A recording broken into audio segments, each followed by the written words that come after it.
అధికారులు తీరుతెన్నులు నచ్చల, మీరు మొహమాటం లేకుండా చెప్పండి. నన్ను ఎన్నోసార్లు తిడతారు కదా, సరిగ్గా చేయలేదని. నేను భరిస్తాను. ఎందుకు భరిస్తానంటే నేను పని చేయడానికి ఒప్పుకున్నా. ఒకసారి లేనప్పుడు, కుదరినప్పుడు కూడా నేను చెప్తాను మీకు. ఇది డెమోక్రసీ. ఇది ప్రజాస్వామ్యంలో మనం ఏం చేయగలం, ఒకరినొకరు మాట్లాడుకోవాలి. ప్రభుత్వాన్ని నడిపే వ్యక్తులు వాళ్ళ సమస్యలు తెలుసుకోవాలి. మీ సమస్యలు విన్నప్పుడు కూడా మేము ఎంత అసాధ్యాలు కూడా మేము చెప్తాను మీకు. అందుకనే కొన్నిసార్లు వెంటనే రోడ్డు వేసామంటే వెంటనే రోడ్డు వేయడానికి టెండర్ పిలవడానికి 45 రోజులు పడుద్ది. అందుకే నేను చెప్పాను, ముందస్తుగా కొన్ని రోడ్లు ఏమేమి చేయగలరో చేసేనంటే ఇల్లు మనకి ఆగమేఘాల మీద చేస్తున్నాం అది. అందుకని మీ సహాయ సహకారాలు కావాలి. ఇందాక అడిగి ఒక్కొక్కరితో మాట్లాడుతున్నాం. మాకు ఇక్కడ జూనియర్ కాలేజ్ లేదు, ఇన్ని మండలాలు కలిపి ఇన్ని జూనియర్ కాలేజ్ లేదు. మా మండలం కంటే 16 ఎకరాల స్థలం ఇచ్చారు అంటే వెంటనే చెప్పాను, జూనియర్ కాలేజ్ కావాలంటే మన నిధులు మాట్లాడదాం, జూనియర్ కాలేజ్ కూడా ఏర్పాటు చేద్దాం దీనికి. ఇవి నేను రాజకీయాల్లోకి రాకముందు నేను నేర్చుకుంది ఏంటంటే ప్రజల దగ్గరికి వెళ్ళినప్పుడు సమస్యకు పరిష్కారాలు దొరుకుతాయి. అందుకే నేను ఎప్పుడు మీతో మమేకం అవడానికి సిద్ధమవుతాను. నేను కోరుకునేదల్లా ఈ సభాముఖంగా మీరు నా మీద పడకుండా కనుక నన్ను ఇంటరాక్ట్ అయితే నేను ఇంకా ఎక్కువ పని చేస్తాను.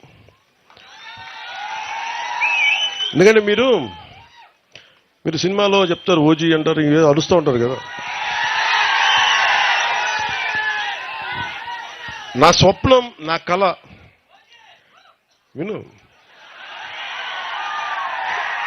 నా స్వప్నం, నా కళ నా ఒక్కడి కోసం కాదు, నా ఓజీ కోసం కాదు, సినిమా కోసం నేను ఎప్పుడు కలగన్నా.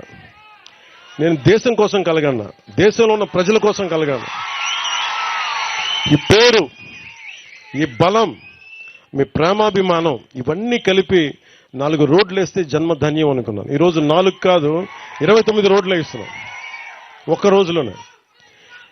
ఇంకొక నెలలో సీఎం గారు పాప చంద్రబాబు గారు ఏమనగా ప్లీజ్ దయచేసి లేదు వినండి.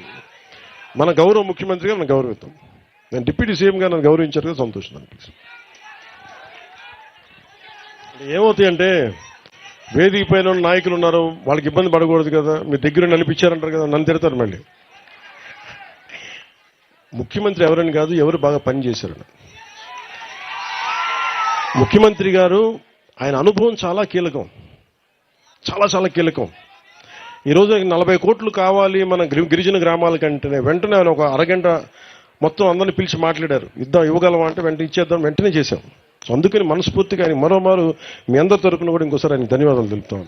ఇక డబ్బు లేకపోతే నాలాంటోడు ఎన్ని పాదయాత్రలు చేసినా ప్రయోజనం లేదు. సో మనసు ఉండాలి, దానికి బుద్ధి ఉండాలి. సో మనసు బుద్ధి 2 కలిస్తే ఆంధ్రప్రదేశ్ అభివృద్ధి. సో మీ అందరికీ మరోమారు ధన్యవాదాలు తెలుపుకుంటూ, ఎస్పీ గారు ఇందాక ఇప్పుడే చెప్తా ఉన్నారు, నోటు గాంజా అనేది పోస్టర్ రిలీజ్ చేస్తామని చెప్పారు. ఒకసారి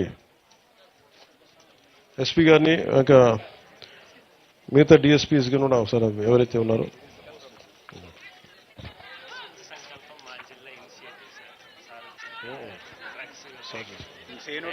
క్యాంపెయిన్ చేస్తున్నాం సార్. యాక్చువల్లీ దానికి డిఎడిక్షన్ సెంటర్స్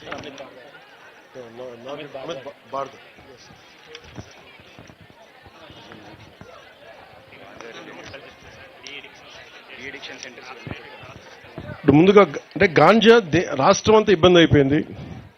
మొన్న కేంద్రం నాయకులతో కూడా మాట్లాడినప్పుడు ఆంధ్రప్రదేశ్ హబ్ అయిపోయింది గాంజాకి, డ్రగ్స్కి. దీని మీద చర్యలు తీసుకోవాలనే క్రమంలో భాగంగా ముఖ్యంగా అల్లూరు సీతారామరాజు జిల్లా నుంచి మన అమిత్ బర్దర్ గారు, ఎస్పీ గారు ఇది ఇనిషియేట్ చేశారు. ఇది యువత గంజాయిని సేవించడానికి బానిసలు అయిపోతే మటుకు జీవితం, ఆరోగ్యం ఎలా దెబ్బతింటుంది, ఎలా కోల్పోతున్నారు, ఏమైపోతుందంటే మనం నేర ప్రవృత్తి పెరిగిపోతుంది. పని మనసులో 100 ఆలోచనలు వస్తే అన్ని ఆలోచనల మీద మనం మాట్లాడడం. అదే కనుక మాదక ద్రవ్యాలు తీసుకుంటే చేసేయచ్చని ఒక బలం వచ్చేస్తాయి. అందుకే ఈ మాదక ద్రవ్యాలు చాలా డేంజరస్. అది కూర్చొని చూడండి, పసిబిడ్డల్ని పాడు చేసేయటం కానీ, చంపేయటం కానీ, పాప ముసలోళ్ళని చంపేయటం కానీ, ఇవన్నీ చాలా ఇబ్బందికరమైన పరిస్థితులు ఉన్నాయి. అందుకని ఇనిషియేటివ్ స్టార్ట్ చేశారు. అలాగే దీంట్లో గంజాయి వల్ల సమాజంపై పెరుగుతున్న దుష్ప్రయోజనాలను తగ్గించడానికి మాదక ద్రవ్యాల వ్యతిరేక అవగాహన కార్యక్రమమైన స్వచ్ఛ సంకల్పం అని అల్లూరు జిల్లా పోలీసులు ప్రారంభించారు. దాంట్లో భాగంగా డ్రోన్ కెమెరాస్ తోటి గంజాయి పంటను గుర్తించి దాన్ని